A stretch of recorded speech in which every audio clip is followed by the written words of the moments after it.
So UPI is alias-based payments. So you actually not, unlike cards, you're putting up your card number anywhere. So you have I can call myself Marilyn Monroe at the rate EBANX. Okay, that's my name. That's what I input and I do a transaction. So that's first from the product standpoint.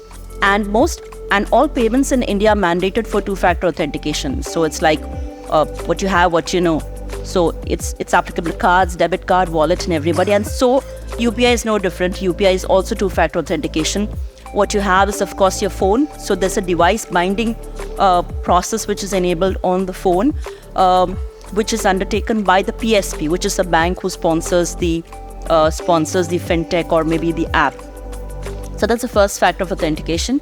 Second factor of authentication is what you know, which is your PIN. So we have a UPI PIN, and that is typically authenticated by the issuer bank. So that's the second factor of authentication. And interestingly, both these so it's a distributed architecture. So you really need to give your phone and your PIN to get compromised, and that kind of a thing. And I'm not saying that we don't face frauds. We do face frauds, but the kind of volumes at which we do, I think that's negligible. I think last month, 2023 February numbers which I saw was 0.0017.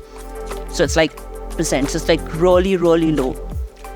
Plus, the investigations, whatever we do, we have realized it's mostly where customers compromised, their information. It could be through social engineering, whichever way. So it's not actually the product per se, there's a challenge. And I think we have innovative fintechs who can control all this piece. And if I look at the whole of ecosystem, domestic payments, when you look at cross-border payments, the kind of customers you're looking at doing this transaction, which would be much more aware than maybe the regular domestic players or the customers who are there. So I don't think that's a challenge.